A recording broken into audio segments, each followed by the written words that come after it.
Assalamualaikum warahmatullahi wabarakatuh. Perkenalkan kami dari kelompok 5 yang beranggotakan saya sendiri Mahmudah dan rekan saya yaitu Muhammad Fauzan. Pada mata kuliah Sejarah Peradaban Islam yang diampu oleh Bapak Ali Akbar SAG MPDI, kali ini kami akan membahas tentang pertumbuhan dan perkembangan peradaban Islam pada masa dinasti Abbasiyah. Adapun untuk pembahasan yang akan dibahas yaitu yang pertama tentang sejarah berdirinya dinasti Abbasiyah, yang kedua adalah kemajuan-kemajuan pada dinasti Abbasiyah, dan yang ketiga yaitu kemunduran dan kehancuran dinasti Abbasiyah. Pembahasan yang pertama yaitu sejarah berdirinya dinasti Abbasiyah.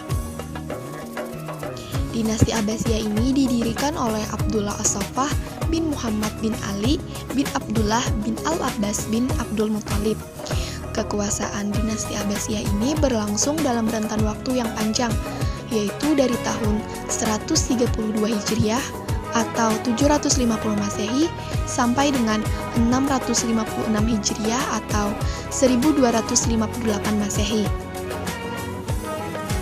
Berdirinya dinasti Abbasiyah ini tidak lepas dari munculnya berbagai masalah pada periode terakhir dinasti Umayyah. Untuk khalifah pertama dari pemerintahan dinasti Abbasiyah ini adalah Abdullah As-Saffah bin Muhammad bin Ali bin Abdullah bin Abbas bin Abdul Muthalib. Beliau dilahirkan di Humaimah pada tahun 104 Hijriah dan beliau dilantik menjadi khalifah pada tanggal 3 Rabiul Awal 132 Hijriah.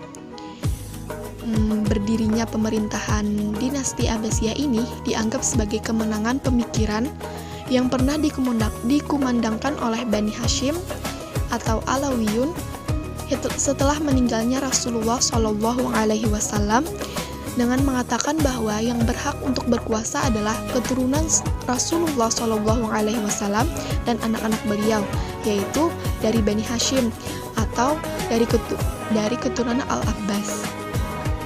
Sebelum dinasti Abbasiyah berdiri, terdapat 3 tempat yang menjadi pusat kegiatan kelompok Bani Abbas, antara satu dengan yang lain, mempunyai kedudukan tersendiri dalam memainkan perannya untuk menegakkan kekuasaan keluarga besar paman Nabi Muhammad SAW, yaitu Abbas Abdul Muthalib.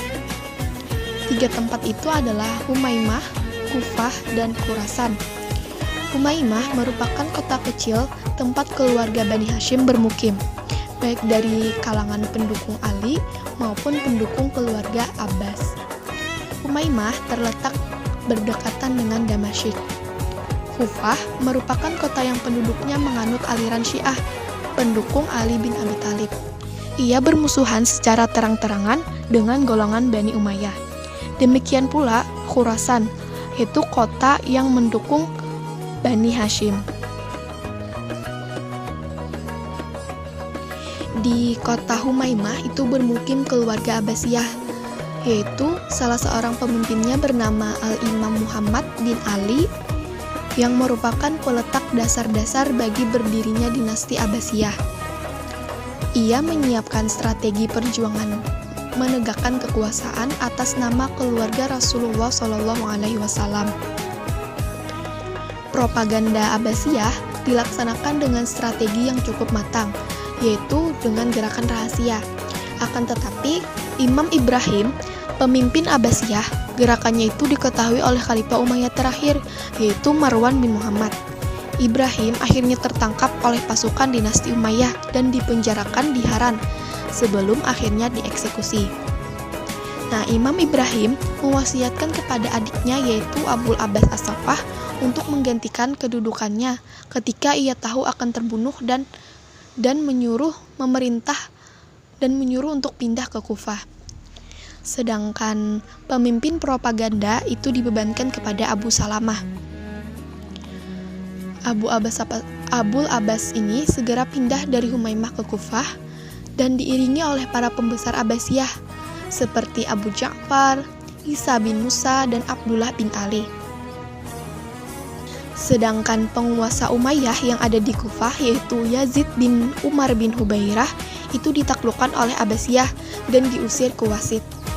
Lalu ada Abdullah bin Ali, itu salah seorang paman Abul Abbas, itu diperintahkan untuk mengejar Khalifah Umayyah terakhir, yaitu Marwan bin Muhammad bersama pasukannya yang melarikan diri hingga ke Fustat di Mesir. Dan akhirnya ia terbunuh di Busir, di wilayah Al-Fayum pada tahun 132 Hijriah, di bawah pimpinan Salih bin Ali, yaitu seorang paman Al-Abbas yang lain. Dengan terbunuhnya Marwan bin Muhammad tadi, maka tumbanglah dinasti Umayyah dan berdirilah dinasti Abbasiyah yang dipimpin khalifah pertamanya yaitu Abul Abbas As-Saffah dengan pusat kekuasaan awalnya itu di Kufah. Penggantian Umayyah oleh Abbasiyah ini dalam kepemimpinan masyarakat Islam lebih dari sekedar pergantian dinasti, namun juga merupakan revolusi dalam sejarah Islam. Selama dinasti Abbasiyah berkuasa, pola pemerintahan yang diterapkan berbeda-beda sesuai dengan perubahan politik, sosial, dan budaya. Berdasarkan perubahan pola pemerintahan dan politik itu, para sejarawan membagi masa pemerintahan Bani Abbas menjadi 5 periode, yaitu periode pertama pada tahun 132 sampai 232 Hijriah atau 750 sampai 847 Masehi, itu disebut sebagai periode pengaruh Persia. Periode kedua yaitu pada tahun 232 sampai 334 Hijriah atau 847 sampai 945 Masehi, itu disebut sebagai periode pengaruh Turki pertama. Lalu periode ketiga pada tahun 334 sampai 447 Hijriah atau 945 sampai 1055 Masehi, masa kekuasaan dinasti Bani Buwaywih dalam pemerintahan Khalifah Abbasiyah. Periode ini disebut juga masa pengaruh Persia kedua. Lalu pada periode keempat, yaitu pada tahun 447 sampai 590 Hijriah atau 1055 sampai 1194 Masehi, masa kekuasaan Daulah Bani Saljuk dalam pemerintahan Khalifah Abbasiyah. Periode ini disebut juga masa pengaruh Turki kedua. Lalu pada periode kelima, yaitu pada tahun 590 sampai 656 Hijriah atau 1194 sampai 1258 Masehi, masa Khalifah Bani Abbasiyah itu bebas dari pengaruh dinasti lain, tetapi kekuasaannya hanya efektif di sekitar kota Baghdad. Selama pemerintahan yang kurang lebih dari 500 tahun, dinasti Abbasiyah memiliki 37 orang khalifah. Pada video ini, kalian bisa melihat ada 37 orang khalifah. Pada masa dinasti Abbasiyah, mencapai puncak kejayaan itu terjadi pada masa Khalifah Harun ar-Rasyid, yaitu pada tahun 786 sampai 809 Masehi, dan anaknya yaitu Al-Ma'mun pada tahun 813 sampai 833 Masehi.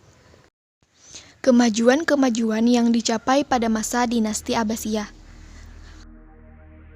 Masa pemerintahan dinasti Abbasiyah merupakan dinasti Islam yang paling berhasil dalam mengembangkan peradaban Islam. Peradaban Islam mencapai puncak kejayaan pada masa dinasti Abbasiyah, sehingga pada masa dinasti Abbasiyah ini dikenal dengan The Golden Age of Islam. Adapun kemajuan-kemajuan yang telah dicapai oleh dinasti Abbasiyah adalah sebagai berikut. Yang pertama, yaitu kemajuan dalam administrasi. Pada masa pemerintahan Bani Umayyah, jabatan-jabatan penting dalam pemerintahan itu diisi oleh bangsa Arab. Berbeda, pada pemerintahan Bani Abbasiyah ini, orang-orang non-Arab mendapat fasilitas dan menduduki jabatan yang strategis. Khalifah sebagai kepala pemerintahan, penguasa tertinggi sekaligus menguasai jabatan keagamaan dan pemimpin sakral. Pada masa dinasti Abbasiyah ini, jabatan penting diisi oleh seorang wazir yang menjalankan tugasnya sesuai dengan aturan yang digariskan oleh hukum Islam untuk mengangkat dan menurunkan para pegawai. Wazir itu adalah pelaksana non-militer yang diserahkan sang khalifah kepadanya. Ada dua macam wazir, yaitu wazir yang memiliki kekuasaan yang sangat tinggi atau tafwid, dan wazir yang kekuasaannya terbatas atau tanfiz. Tafwid disebut juga wazir utama, atau kalau pada zaman sekarang itu disebut dengan Perdana Menteri yang dapat bertindak tanpa izin khalifah, termasuk mengangkat dan memecat para gubernur dan hakim. Sementara wazir uang tidak berkuasa penuh, hanya mentaati perintah khalifah saja. Kalau pada masa dinasti Umayyah itu terdapat 5 kementerian pokok atau yang disebut dengan diwan. Nah, pada pemerintahan dinasti Abbasiyah ini terjadi penambahan jumlah diwan tersebut. Diwan-diwan tersebut adalah Diwan Al-Jun, Diwan Al-Kharaj, Diwan Al-Rasal, Diwan Al-Khatam, dan Diwan Al-Barid. Penambahan diwan pada masa Abbasiyah yaitu ada Diwan Al-Azimah, Diwan Al-Narifil Al-Mazalim, Diwan Al-Nafaqat, Diwan Al-Sawafi, Diwan Al-Diyah, Diwan Al-Sir, Diwan Al-Tauqi', dan Diwan Al-Syurta.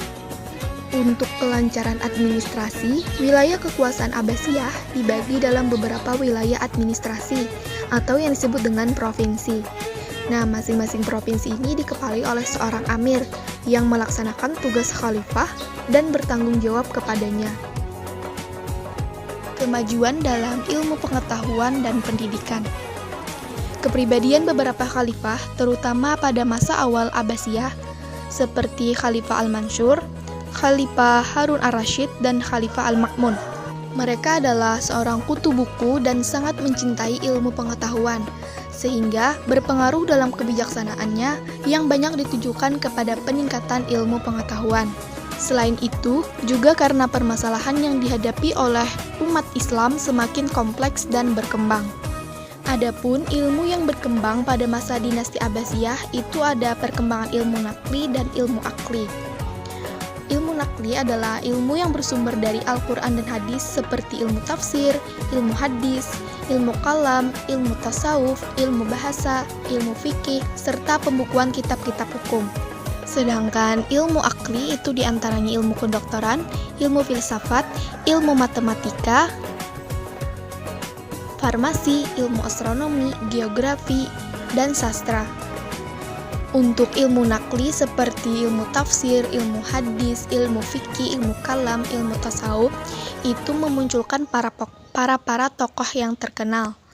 Seperti pada ilmu tafsir yaitu ada Ibnu Jarir At-Tabari, Abu Muslim Muhammad bin Bahar Isfahani.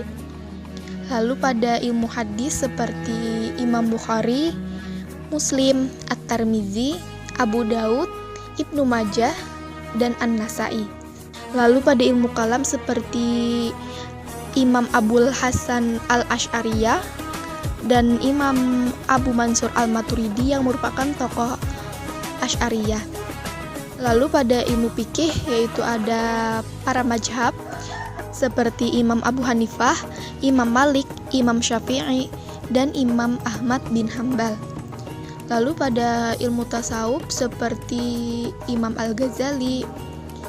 Lalu pada ilmu akli yaitu ilmu kedokteran yang terkenal seperti Ar-Razi dan Ibnu Sina. Pada ilmu matematika juga ada Al-Khawarizmi. Sedangkan pada farmasi itu ada Al-Mughni. Perkembangan ilmu pengetahuan pada masa Abbasiyah ini tidak lepas dari adanya peranan pemerintah. Pada masa kejayaan Islam, banyak khalifah mencintai dan mendukung penuh perkembangan ilmu pengetahuan. Aktivitas mereka paling menonjol dan besar melalui penerjemahan yang merupakan kegiatan yang paling besar peranannya dalam mentransfer ilmu pengetahuan. Selain itu, pada bidang pendidikan, lembaga pendidikan pada masa dinasti Abbasiyah mengalami perkembangan dan kemajuan sangat pesat. Hal ini ditentukan oleh perkembangan bahasa Arab, baik secara bahasa administrasi yang sudah berlaku sejak masa Bani Umayyah maupun sebagai bahasa ilmu pengetahuan. Nah, kemajuan tersebut ditentukan oleh dua hal. Yang pertama, itu terjadinya asimilasi antara bangsa Arab dan bangsa-bangsa lain yang lebih dahulu mengalami perkembangan dalam bidang ilmu pengetahuan. Pada masa pemerintahan Bani Abbasiyah, bangsa-bangsa non-Arab banyak yang masuk Islam. Asimilasi itu berlangsung secara efektif dan bernilai guna. Bangsa-bangsa itu memberi saham tertentu dalam perkembangan ilmu pengetahuan dalam Islam. Pengaruh Persia sangat kuat di bidang pemerintahan. Sedangkan pengaruh India itu terlihat dalam bidang kedokteran, ilmu matematika, dan astronomi. Sedangkan pengaruh Yunani masuk melalui terjemahan-terjemahan di berbagai bidang ilmu, terutama filsafat. Yang kedua yaitu gerakan penerjemahan berlangsung dalam 3 fase. Fase pertama itu pada masa Khalifah Al-Mansur hingga Harun ar-Rasyid. Pada masa ini, yang banyak diterjemahkan adalah karya-karya dalam bidang astronomi dan mantik. Fase kedua berlangsung mulai masa Khalifah Al-Ma'mun hingga tahun 300 Hijriah, terutama setelah adanya pembuatan kertas.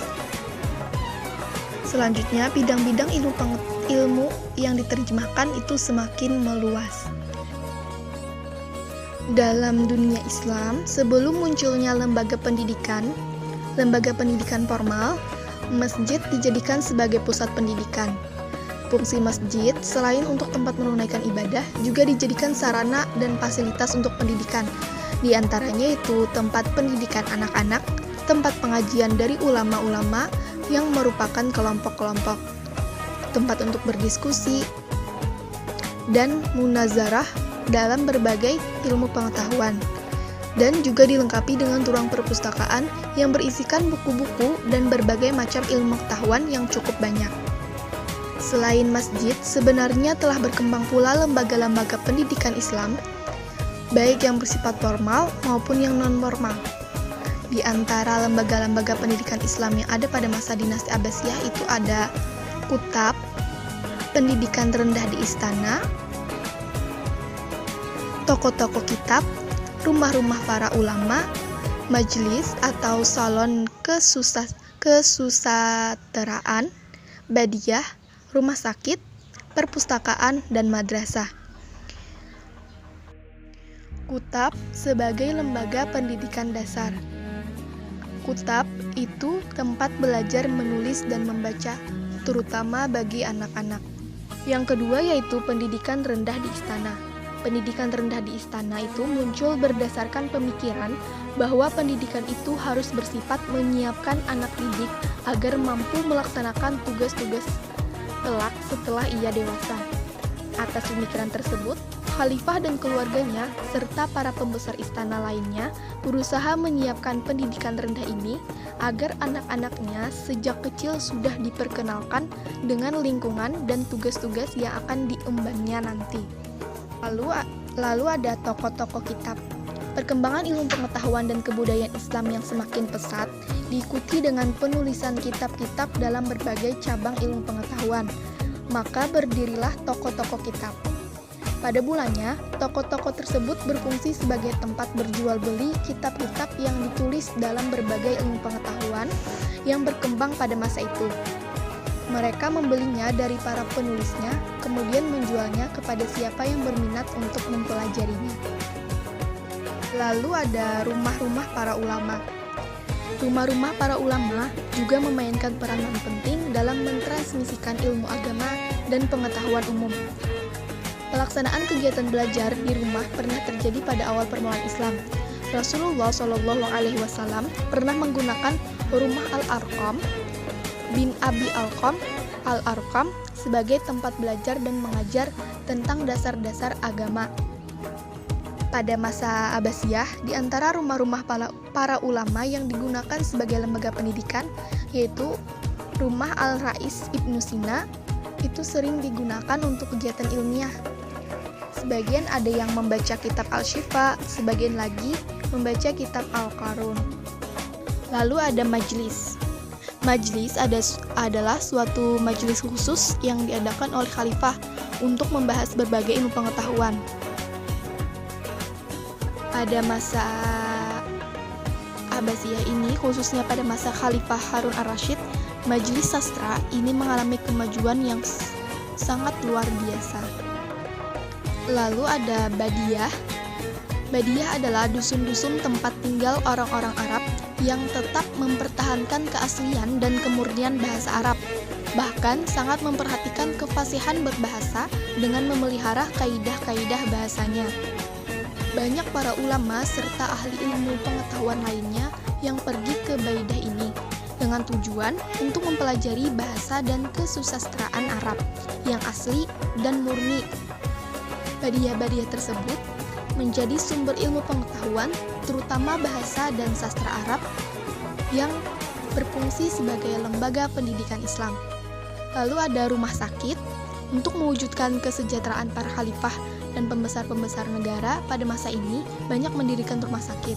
Nah, rumah sakit ini dijadikan sebagai tempat mendidik para perawat dengan perawatan dan pengobatan, dan tempat untuk penelitian dan percobaan atau praktikum pada bidang kedokteran dan farmasi. Lalu ada perpustakaan, itu sebagai tempat penelitian dan kajian ilmiah. Lalu ada madrasah, itu muncul pada dinasti Abbasiyah, itu sebagai kelanjutan dari pengajaran pendidikan yang telah berlangsung di masjid-masjid. Kemajuan dalam bidang ekonomi. Ekonomi berpusat pada perdagangan dunia, Basrah di Irak, dan Siraf di pesisir Laut Persia. Kemudian bergeser ke Kairo dan Baghdad sebagai jantung pemerintahan, juga menjadi penopang kegiatan perdagangan. Adapun unsur-unsur yang dikembangkan pada masa dinasti Abbasiyah adalah: yang pertama adalah sektor pertanian, sistem irigasi modern dengan memanfaatkan sungai Efrat dan Tigris. Khalifah membela dan menghormati kaum tani, bahkan meringankan pajak hasil bumi mereka, dan ada beberapa yang dihapuskan sama sekali. Yang kedua, perindustrian. Khalifah menganjurkan untuk beramai-ramai membangun berbagai industri, sehingga terkenallah beberapa kota dan industri-industrinya, yang salah satunya industri kertas. Yang ketiga, perdagangan. Banyak usaha yang ditempuh untuk memajukan perdagangan, seperti membangun sumur dan tempat-tempat istirahat di jalan-jalan yang dilewati kafilah dagang. Yang kedua, membangun armada-armada dagang. Yang ketiga, membangun armada untuk melindungi partai-partai negara dan serangan bajak laut. Dan yang keempat, menggiatkan ekspor impor. Kemunduran dan kehancuran dinasti Abbasiyah. Pada periode kelima, Khalifah Abbasiyah tidak lagi berada di bawah kekuasaan suatu dinasti tertentu, sehingga banyak sekali dinasti-dinasti Islam yang berdiri. Pada masa inilah dinasti Abbasiyah mengalami kemunduran. Adapun faktor-faktor yang menjadi penyebab kemunduran dinasti Abbasiyah diantaranya adalah sebagai berikut. Yang pertama adalah internal.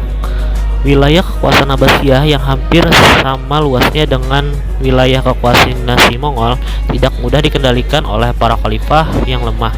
Di samping itu, sistem komunikasi masih sangat lemah dan tidak maju saat itu, menyebabkan tidak cepat dapat informasi akurat apabila suatu daerah ada masalah, konflik, atau terjadi pemberontakan. Oleh karena itu, terjadilah banyak wilayah lepas dan berdiri sendiri. Pasca Khalifah Ma'mun, dinasti ini mulai mengalami kemunduran. Sementara itu, kejauhan wilayah-wilayah yang terletak di ketiga benua tersebut dan kemudian didorong oleh para khalifah yang makin lemah dan malas, yang dipengaruhi oleh kelompok-kelompok yang tidak terkendali bagi khalifah. Karena tidak adanya suatu sistem dan aturan yang baku, menyebabkan sering gonta-ganti putra mahkota di kalangan istana, dan juga di samping itu tidak adanya kerukunan antara tentara, istana, dan elit politik lain, yang juga memicu kemunduran dan kehancuran dinasti ini. Faktor-faktor internal yang membuat Daulah Abbasiyah menjadi lemah kemudian hancur antara lain: Yang pertama, adanya persaingan tidak sehat di antara beberapa bangsa yang terhimpun dalam Daulah Abbasiyah, terutama Arab, Persia, dan Turki. Yang kedua, terjadi perselisihan pendapat di antara kelompok pemikiran agama yang ada, yang berkembang menjadi pertumpahan darah. Yang ketiga, muncul dinasti-dinasti kecil sebagai akibat perpecahan sosial yang berkepanjangan. Dan yang keempat, akhirnya terjadi pemerosotan tingkat perekonomian sebagai akibat dari pemberontakan politik. Yang kedua, eksternal. Ada juga faktor eksternal yang menyebabkan dinasti ini terjun ke jurang kehancuran total, yaitu serangan bangsa Mongol, latar belakang kehancuran dan penghapusan pusat Islam di Baghdad. Salah satu faktor utama adalah gangguan kelompok asasin yang didirikan oleh Hasan ibnu Sabbah pada tahun 1256 Masehi di pegunungan Alamut, Irak. Sekte anak cabang Syiah Ismailiyah ini sangat mengganggu di wilayah Persia dan sekitarnya, baik di wilayah Islam maupun di wilayah Mongol tersebut. Setelah beberapa kali penyerangan terhadap asasin, akhirnya Hulagu cucu Cengis Khan dapat berhasil menemukan pusat kekuatan mereka di Alamut. Kemudian menuju ke Baghdad.